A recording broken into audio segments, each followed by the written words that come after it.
I realized I was a man, and David, you can probably relate to this too. Mm-hmm. When you can take accountability for yourself, like you're a boy until you can take accountability for your own actions. Yes. I can relate with that 100%. This is kind of for the men out there. So I know that the hub, like just culture in general, is very sexualized in our society these days. There's a practice we both go by. It's retaining your vital life force, your creative energy to focus on a higher power. You want to talk about it a bit? Mm-hmm. Yes. So, I've experienced the struggle like a lot of guys out there. Right. And you have too, obviously. Oh, yeah, I have. And I know a bunch of friends who struggle with that as well. And I think it's harder in our generation because like it's a lot more available than it was with our parents' generation. Right. Like it's all over. It's only a few clicks away, and like you're there. But like back then, it was harder to get. You had to get like magazines and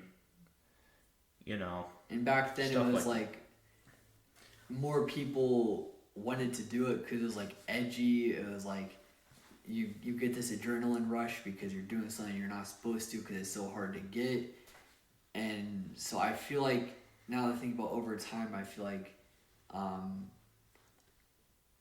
we have evolved into instant gratification, and it makes men really have this soft mentality. yes. See, I think back then, like it definitely was. I think a little more modest because of like it was harder to reach out to like you know looking at anything sexual. Right. But in today's world, like it is everywhere, and like they're trying to normalize that now, and it's gotten so bad. Like I've even looked up the percentage of like how many people watch pornography, Mm-hmm. and it's twice as more as how many people use social media. Wow. Yeah. It's gotten that bad. And a lot of people are like, "Oh, you guys are too religious." That's kind of a religion thing, but if you think about it, it actually has a lot of benefits. Like, do you really feel good after you spill your Relapse? seed? Do you actually feel better? No. Like, you you you feel more accomplished when you go a couple days without it. Like, just even if you are addicted, just try a week, and you will not be able to say you feel terrible after a week. You'll feel unstoppable on top of the world, and then you can push yourself. Okay, a couple more weeks, a month, and if you fail, you get back up, and it's like, okay, now we're gonna go a whole year. Yeah. Yes. I think one thing at a time, like that definitely works because like if you take it for granted too much, I feel like you will like fall. So like for me, it's a process. Try going one day, then maybe try going 3 days, five, a week, 2 weeks, month, so Right. on, 2 months, What I so learned on and so forth. is So it's best. A lot of people want to skip to like hard mode, which is like seed retention, like not abstaining from everything. yeah, But I found it's easier on my path.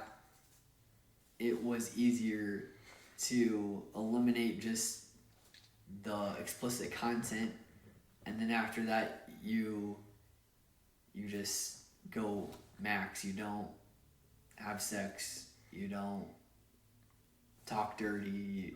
It what I do is like it's called brahmacharya.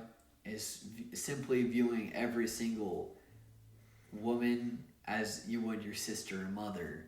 They're not literally your sister or mother, but you give them the most respect as if they were. yeah. Now, I've actually started developing a new mindset of like getting out of this habit a little bit. Yeah. and this started this past month. As you all know, the internet challenge, No Nut November. Yeah, I know. I mean, it's hilarious. I mean, some people will, but it does benefit you though if you do it. So I thought I'd take part of that to compete for it Compete. or whatever you want to call it. You're acting like it's an Olympic sport.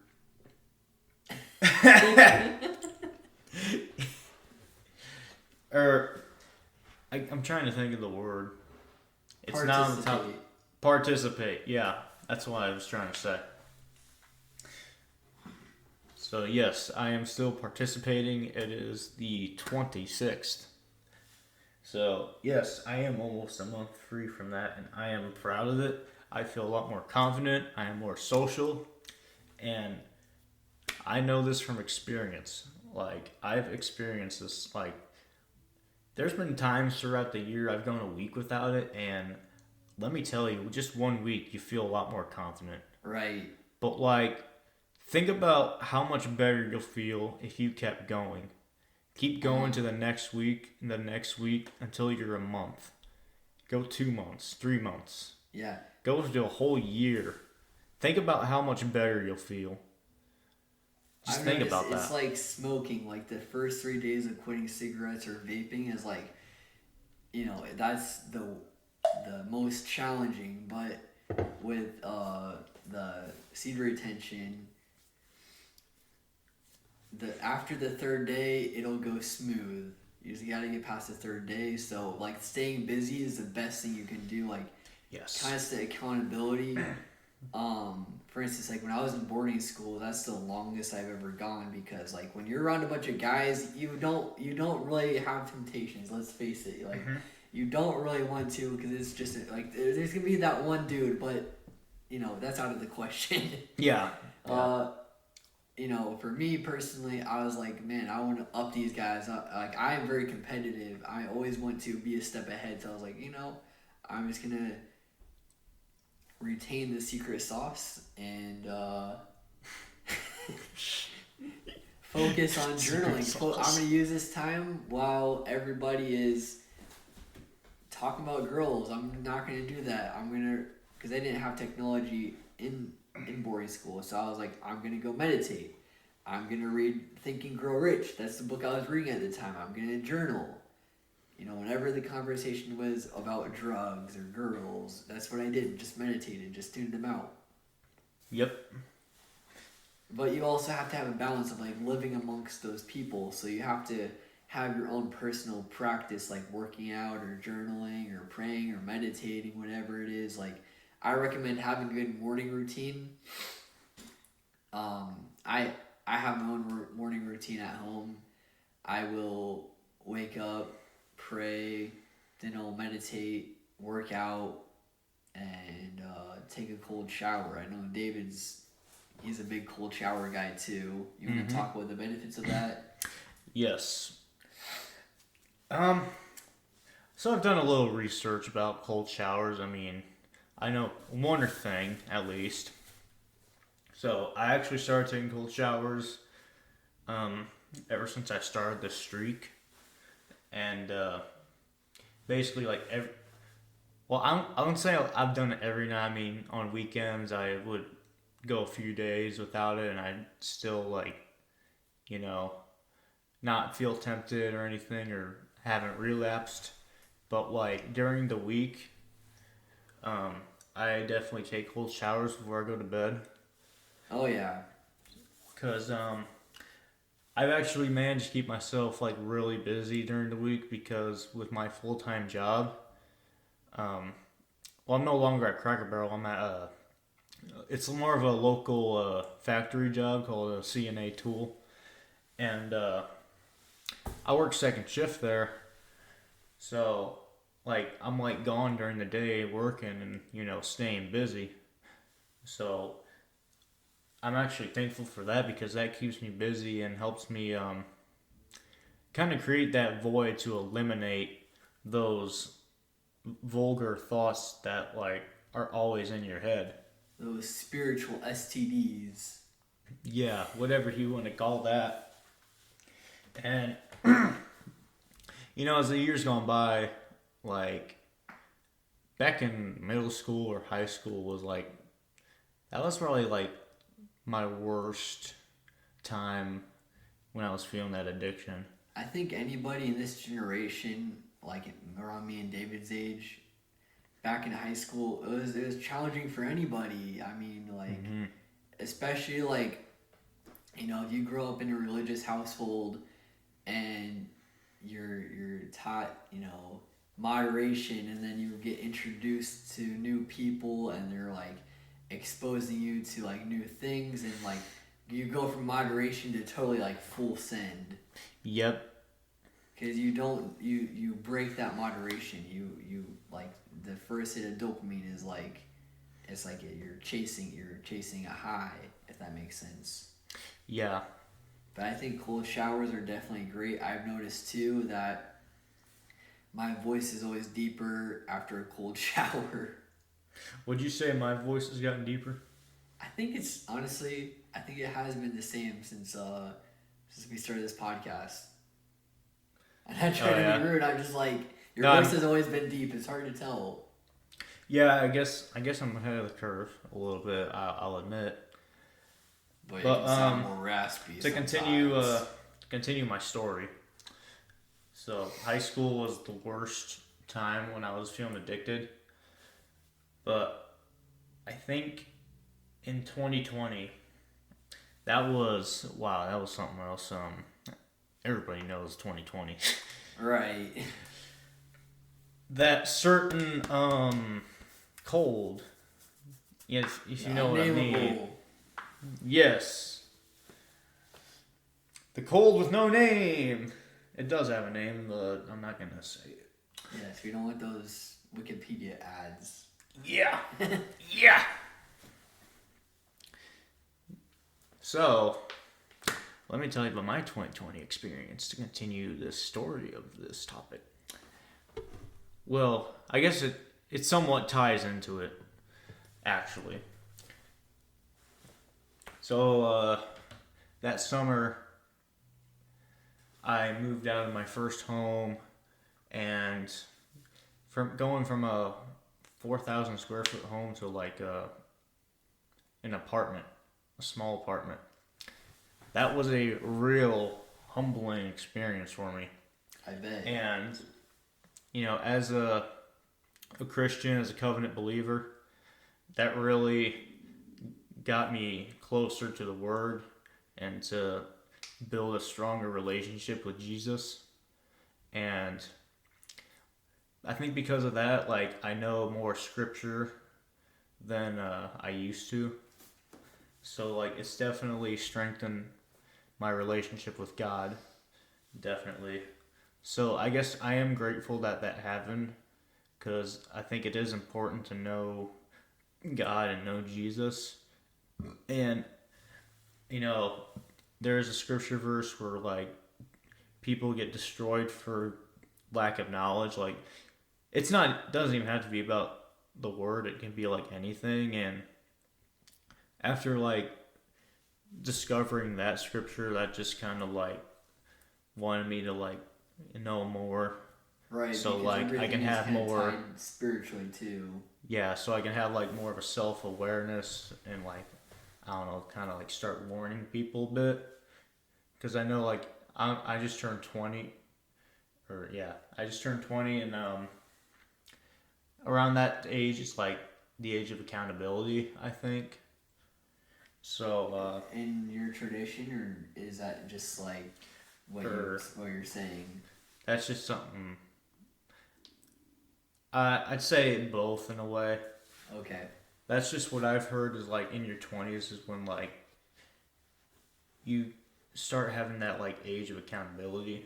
Right. So, getting closer into like the Word, that's when I like was slowly starting to want to like get away from PMO, but I still struggled, of course. But I started developing some like streaks, like days going without watching that stuff, Yeah. and I think I definitely saw an improvement though last year in 2021. I mean, there are some times throughout the year where I've gone like a week or so without it. So like at this point, I've gotten used to like going without it in 1 week. So like I guess that does make you stronger. So like the streak I'm on now, the first week for me was just a breeze, but like as time as I'm trying to like keep it going, like you'll start to feel some urges, Right. and I know there's a couple things you can't control, like wet dreams, and cause like I think it's just part of the. I heard it's part of like a healing Yeah, it process. is because it it makes room for more healthy energy. I'll leave it at that. I'm trying to monitor my words because of YouTube, but Hmm. when you have all this old energy in, it's like an emotional release, like in a healthy manner, because you if you think about it, it's your life force, right? Would you agree? It's your life force, Yeah, life and force. so whatever is in your mind can be in that, and so that's why people say don't screw around with your wife when you're in a bad mood because it can create ornery kids. So like it let's say you're in a distressed time, maybe you have a wet dream because of that. So you can. That's why it's important to have such a positive mindset after a relapse, because then you'll build more healthy habits. Yeah, yeah. But yeah, that's just one of the things you can't control sometimes.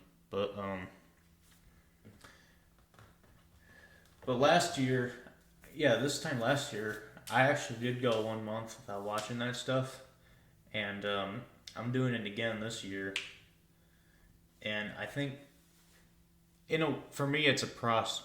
For me, I see it as a progress because, like, last year, I mean, I think it was harder last year to go 1 month without it, but this year, like, I definitely feel like it's more easier. Right, and you have more support around you. You have, your friend, and Yes. you have more of a community this time. Yeah, and I don't have like You don't have any those guys from. excuses. Yeah, I don't have those guys from high school who, Right, lure me into that. right. Yeah, I think that's important too, which is our next topic, and it can correlate into this, is having, a circle of people that inspire you. You know, my rule is have people around you that intimidate you, because if you have people that don't intimidate you, like I feel like with me, I don't know if you noticed this, David, but I feel like with us, like, if I'm like in a place in life that's kind of ungrounded, like I'll look at you and be like, okay, that's my role model right now. He's very grounded in life. So now I want to like ground myself. Or like I feel like that's why it's good to hang out with guys, because you're always competing but motivating each other to surpass the other one at the same time. Like they say, the best student teaches a teacher. Yeah. In the end. Yeah. So like it's so important to have like a clean group that's gonna motivate you, so you can always like one up each other, but then like actually help each other, not like one up each other in like a petty way where you're like gonna get mad that, oh, you have like, okay, so like girls will be like, oh, you stole my boyfriend, now I'm mad. But like, like David, he has a Camaro. I'm proud of him. I don't care. I'm not jealous. Yeah.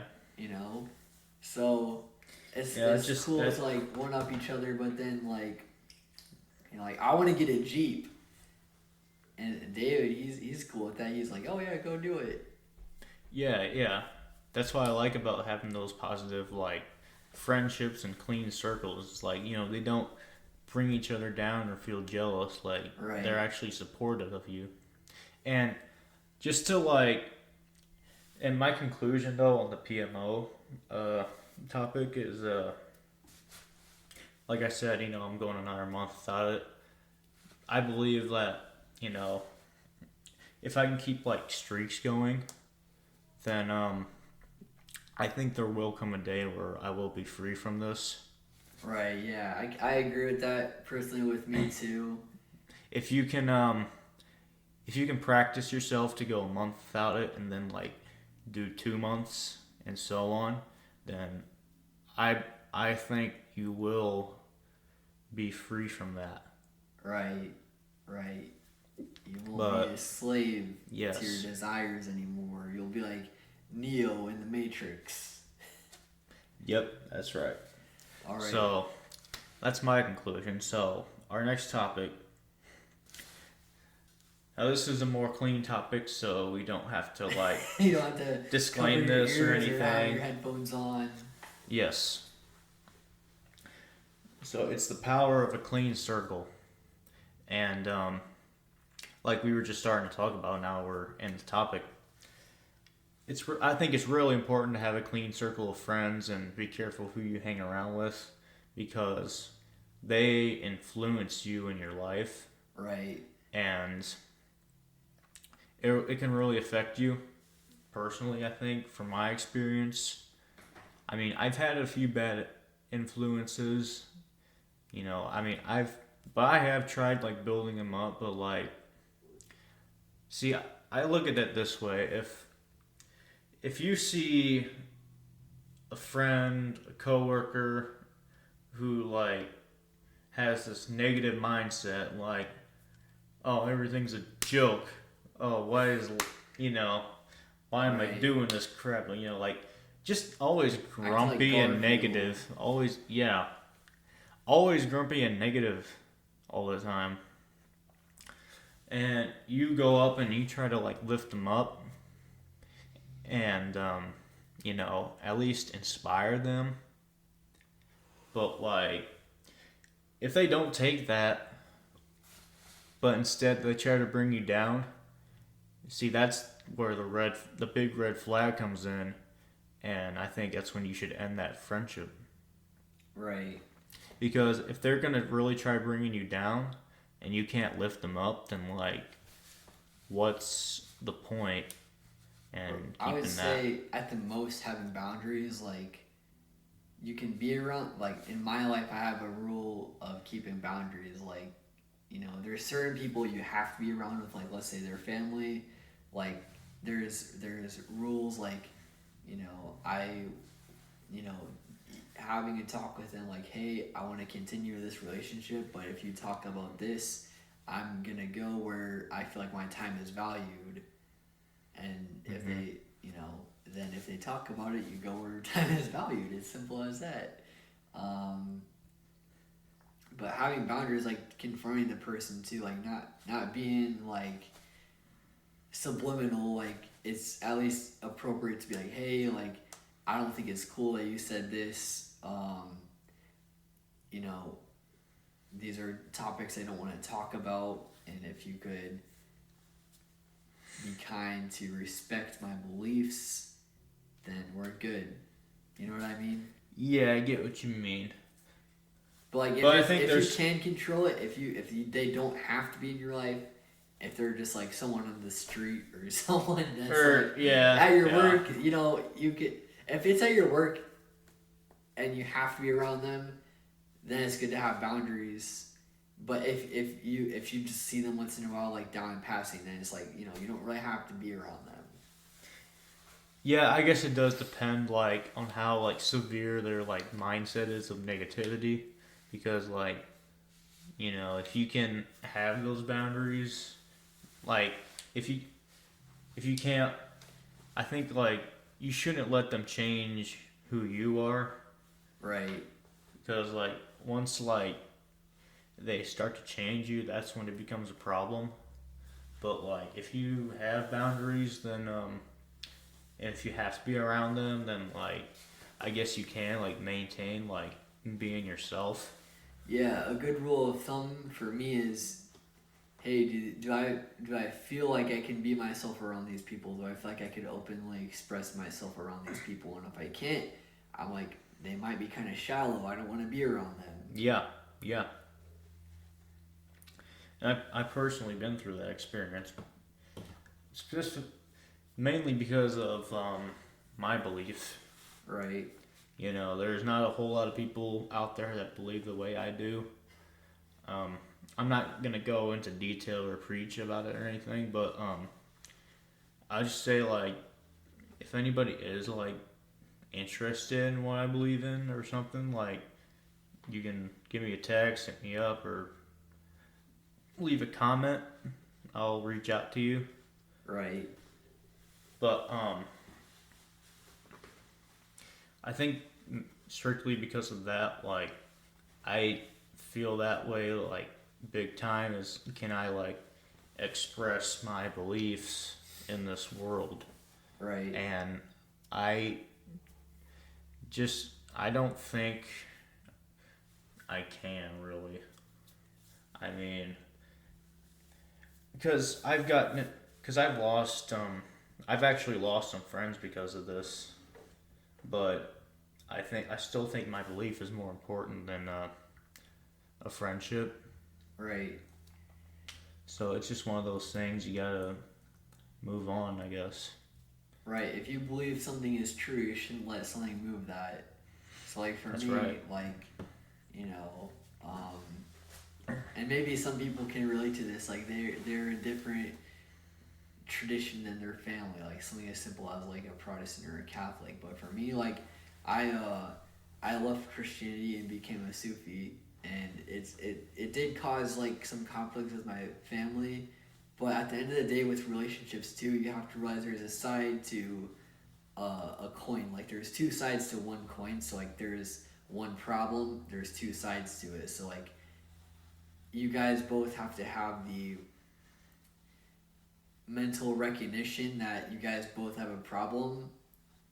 But if the other person isn't willing to acknowledge that there is a problem in the first place, then it might be time to cut cords or cut ties, whatever you want to call it, go the other way. But I think family is very important. So in my life, that's something that's like, okay, I just won't talk about my beliefs in front of them, but I'll talk about this a different thing that's important to me because I believe in the freedom to express speech like very much. But if it's gonna cause discourse, especially with like family, it's like, okay, I just won't talk about this, and I'll have boundaries and like find people like you can talk about it too, rather if it's like online or like just like a preacher or somebody like a grandpa, you know.